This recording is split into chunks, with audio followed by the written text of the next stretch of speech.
Fala pessoal, sejam bem-vindos e bem-vindas aqui ao nosso treinamento por questões para a segunda fase da OAB, envolvendo aqui questões de direito tributário. Eu me chamo Felipe Paz, sou advogado especialista nessa disciplina de direito tributário e professor também de tributário e financeiro em cursos preparatórios para a OAB. E a ideia desse quadro aqui, eu já fiz um anterior, a gente resolve cerca de 3 questões, é analisar questões de segunda fase da OAB, questões abertas, nas quais a gente vai examinar o perfil da banca, né, mais ou menos como ela faz essa cobrança das questões, o padrão de respostas e onde a gente pode encontrar essas respostas. Então, como de costume aqui nos nossos vídeos, vamos logo direto ao ponto e já responder essas questões, né? Lembrando que são questões discursivas da segunda fase, a gente não está trabalhando aqui as peças, e são questões voltadas para direito tributário. Beleza, gente? Então, na primeira questão, a gente tem essa aqui, que caiu no 37º exame. Tendo a Fazenda Nacional ajuizado a ação de execução fiscal em face de João da Silva, servidor público federal, para a cobrança do ITR de seu único imóvel rural de grande extensão, onde também reside referente ao ano 2020 e não localizando bens em seu nome, além do próprio imóvel rural, foi deferida pelo juiz a penhora sobre a plantação de uvas que era realizada no terreno. Sobre o caso apresentado, responda os itens a seguir. Então, deixa eu pegar aqui a minha caneta para a gente ir destacando alguns pontos importantes aqui. Então, de pronto, em relação a esse enunciado, a gente já vai aqui circular execução fiscal, já vai se atentar no nosso vade-mecum a abrir a lei de execuções fiscais, já vai também destacar aqui o ITR, já vai verificar a legislação referente ao ITR, já que ele é citado na questão, e também ele fala sobre penhora, então a gente pode ter algo em relação à lei de impenhorabilidade. Beleza? Quais são os questionamentos que ele faz em relação a esse enunciado? Veremos aqui a seguir. Ele pergunta o seguinte: é válida a penhora sobre a plantação? É válida essa penhora sobre a plantação? Então, como eu sempre falo aqui nas minhas aulas, a FGV, que é a atual banca do exame de ordem, ela é uma banca muito legalista. Ela transforma a prova da OAB numa prova muito legalista. Então, as respostas, na grande maioria das vezes, estão expressamente na lei. Então, uma vez que você abriu a lei de execuções fiscais, deixou marcado também a legislação do ITR e a lei de empenhorabilidade, você iria encontrar essa resposta lá na LEF, na lei de execuções fiscais. Mais especificamente, no artigo 11, parágrafo 1º da LEF, que vai dizer, veja como a banca é legalista, vai trazer que, excepcionalmente, a penhora pode recair sobre estabelecimento comercial, industrial ou agrícola, bem como em plantações ou edificações em construção. Então, de uma forma bem objetiva, o seu padrão de resposta para essa questão seria o seguinte: sim, sempre respondendo inicialmente de forma objetiva, de forma excepcional, e aí você vai começar a transcrever aqui, a escrever aqui a sua resposta. De forma excepcional, a penhora pode sim recair sobre a plantação, como ocorre no caso em questão, né? Como ocorre no caso do enunciado, conforme artigo 11, parágrafo 1º da Lei de Execuções Fiscais. Então, sempre atente ao enunciado, a destacar algumas palavras-chave, abrir a legislação, abrir o seu vade-mecum, conforme esses destaques que você fez, e vai ficar muito mais fácil encontrar a resposta. Lembrando que, uma vez que a gente está tratando de execução fiscal, você corre para a LEF e você muito provavelmente vai encontrar a resposta nessa lei. E como vocês podem ver, essa resposta ela foi bem literal, né? Ela foi bem letra de lei. Ela falou exatamente como o questionamento, né? O subquestionamento, a letra A ali trouxe. Ela falava de plantação e o artigo 11, parágrafo 1º, diz que sim, pode recair essa penhora sobre plantações de forma excepcional. Beleza? Visto isso, seguimos aqui para o segundo questionamento. Ele quer saber se poderia ter sido feita a penhora sobre o imóvel residencial de João da Silva. Vamos recapitular aqui na pergunta, no enunciado, ele diz o seguinte, que João da Silva é servidor público federal e tem está sendo alvo de cobrança de ITR de seu único imóvel rural, de uma grande extensão, onde também reside, referente ao ano 2020. Foi localizado, foi buscado, né, bens em nome de João da Silva, mas não foi encontrado nada além desse único imóvel rural. Então, é o único imóvel dele. Por conta disso, poderia, se fosse o caso, poderia ter sido feita a penhora sobre especificamente o imóvel residencial de João da Silva. Ele pede para a gente justificar. Então, a resposta aqui seria que sim, conforme o artigo 3º, inciso 4º da Lei 8.009 de 90. Mais uma vez aqui, uma vez que você verificou lá nas palavras-chave as legislações, né, conforme estavam enunciadas, você já teria a sua LEF aí marcada e a Lei de Impenhorabilidade.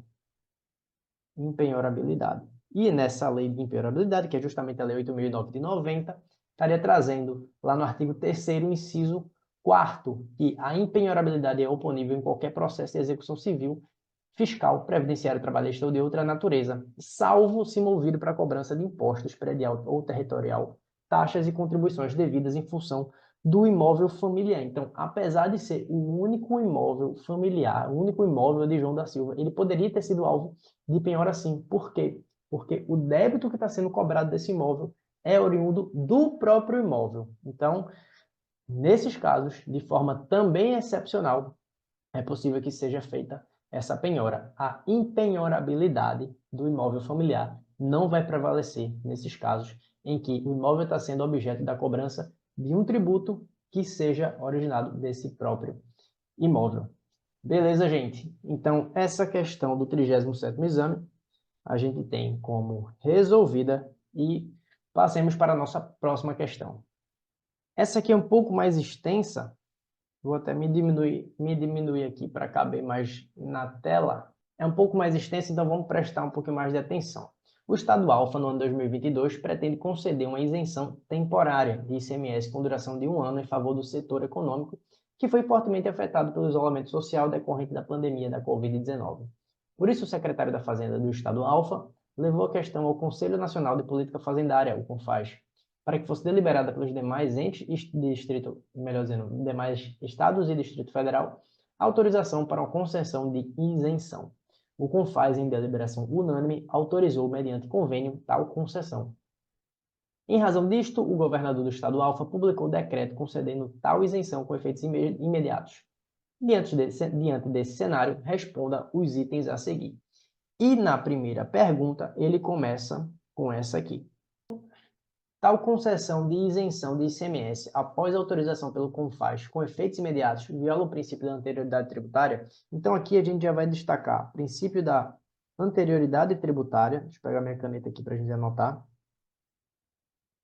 ICMS e isenção. Isenção lá no 176 do CTN. ICMS tem uma legislação muito extensa e esparsa. Então, não é interessante a gente ficar vasculhando tanto assim, é importante contextualizar para ver se a gente consegue entender onde mais ou menos a gente pode procurar. E o princípio da anterioridade está lá no 150, inciso 3º, as linhas B e C da CF, Constituição. Então, a partir desse momento, a gente sabe exatamente o que mais ou menos procurar ali. Então, ele está perguntando aqui se a concessão de uma isenção de ICMS após a autorização pelo CONFAS com efeitos imediatos viola o princípio da anterioridade. A gente vai ter como padrão de resposta, de uma forma bem objetiva, inicialmente que não, e logo depois disso você vai desenvolver a sua resposta. Mas a concessão de uma isenção em si, como ela é uma modalidade de exclusão do crédito tributário, ela não precisa obedecer o princípio da anterioridade. Ela já pode ter os seus efeitos surtindo, né, de forma imediata. A anterioridade tributária ela seria exigível se a gente tivesse querendo aumentar, né, instituir ou aumentar um determinado tributo. Para a hipótese de isenção, ela não é necessário observar esse princípio. E aí você teria como justificativa exatamente o artigo 150, inciso 3º, as linhas B e C da Constituição, para ter a pontuação total. Já em seguida, na letra B, ele pergunta se a concessão da isenção de ICMS após autorização pelo CONFAS, por meio de decreto do governador, viola o princípio da legalidade tributária. Então, mais uma vez aqui, a gente vai destacar a legalidade tributária.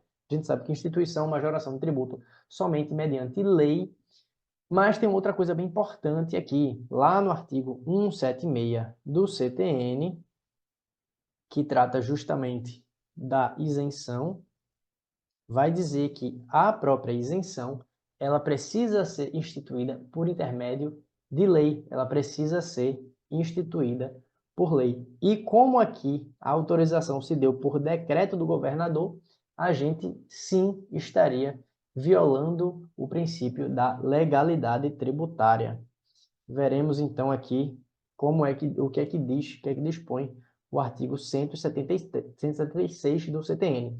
A isenção, ainda quando prevista em contrato, é sempre decorrente de lei. Então, a questão trouxe aqui que essa isenção decorreu de um decreto, então, portanto, ela não é válida, viola sim o princípio da legalidade tributária. Só para complementar aqui, a isenção, ainda quando prevista em contrato, é sempre decorrente de lei que especifique as condições e requisitos exigidos para sua concessão, os tributos a que se aplica e, sendo o caso, o prazo de sua duração. Perceba que lá ela, de fato, identificou qual era o tributo, qual era o prazo, que era de 1 ano, o enunciado. No entanto, o veículo normativo foi um decreto, não foi o veículo normativo apropriado, que deveria ter sido uma lei, então violou o artigo 176 da própria, que trata da própria isenção e sim violou o princípio da legalidade. Beleza? Seguimos então aqui para a nossa próxima pergunta. Essa aqui é um tanto quanto mais fácil, mais simples de se trabalhar, mas é possível que alguns alunos, algumas alunas caiam uma certa casquinha de banana que às vezes a FGV gosta de trazer nessas questões que são mais fáceis. Perceba o seguinte: baseado em uma efetiva hipótese de calamidade pública, o presidente da República edita, em março de determinado ano, medida provisória instituindo um empréstimo compulsório que passará a incidir a partir do mês subsequente. Indaga-se: pode o empréstimo compulsório ser instituído por medida provisória? E, qualquer que seja a resposta à questão anterior, deve o empréstimo compulsório observar o princípio da anterioridade. Então, a gente tem aqui uma série de palavras-chave, né? A gente tem aqui uma hipótese de calamidade pública que fez com que decorresse a instituição do empréstimo compulsório, só que esse empréstimo compulsório foi instituído por medida provisória e ele quer saber se esse empréstimo compulsório pode de fato ser instituído por MP, por medida provisória, e se esse empréstimo compulsório ele deve observar o princípio da anterioridade. Primeira resposta, a primeira coisa que a gente tem que ter aqui, tem que lembrar aqui, é um método que eu costumo muito citar nas minhas aulas, que é o método ICEI. O método ICEI vai tratar de tudo aquilo que é residual, aquilo que é obrigatório e aquilo que é grande. Ou seja, a gente está aqui diante dos tributos que podem ser instituídos por lei complementar. Tributos que podem ser instituídos por lei complementar: o imposto residual, a contribuição social residual, o empréstimo compulsório e o IGF, Imposto sobre Grandes Fortunas. Só que o que acontece? Para a gente poder responder essa questão e obter a pontuação máxima, a gente precisa observar o seguinte, que a própria Constituição Federal ela veda de forma expressa a edição de medida provisória para dispor de matérias que são reservadas à lei complementar. Então, como a gente está vendo aqui, uma medida provisória que está instituído um empréstimo compulsório, e o empréstimo compulsório é uma matéria reservada à lei complementar, a resposta correta seria que não, o empréstimo compulsório não pode ser instituído por medida provisória, pois a Constituição Federal ela veda de forma expressa essa edição de medida provisória para dispor sobre matéria reservada à lei complementar. E aí a gente vai ter aqui o artigo 62, parágrafo 1º, inciso 3º da Constituição, para justificar, né, e conseguir a pontuação total dessa alternativa. E qualquer que seja a resposta anterior, deve o empréstimo compulsório observar o princípio da anterioridade? A gente sabe que, conforme o artigo 150 parágrafo 1º, o empréstimo compulsório é exceção à anterioridade tributária. Então, o artigo 150, parágrafo 1º, vai dizer que o empréstimo compulsório, uma vez instituído, e aqui não tem nada a ver com essa instituição por medida provisória, já que ele pediu para a gente não levar isso em consideração, uma vez instituído, ele já pode ser exigido de pronto quando a gente estiver diante da hipótese de calamidade pública ou guerra externa, como o guerra externa ou sua ameaça. Como a questão ela fez menção a essa hipótese de calamidade pública de forma específica, sim, nessa modalidade, o empréstimo compulsório pode ser exigido de imediato. Então, nessa hipótese, é possível que ele seja cobrado de imediato, sim. Beleza, gente? Então, com essa fundamentação, com essa argumentação, você obtém a pontuação total nessas questões. Eu vou ficando então por aqui, espero ver vocês na nossa próxima aula, no nosso próximo vídeo de treinamento por questões. Eu também compartilho outras dicas, outras estratégias para a segunda fase e para a primeira fase também aqui no canal. Então, se inscreve aqui, dá sua avaliação no comentário sobre essa nossa aula, dá o joinha aqui também, dá o seu like. Para você também me acompanhar nas redes sociais, eu vou estar lá no meu Instagram, @felipepaz.adv, que eu falo também sobre direito tributário diariamente, além das minhas mentorias e preparatório completo para o exame de ordem, você também vai encontrar por lá. Nos vemos no nosso próximo vídeo.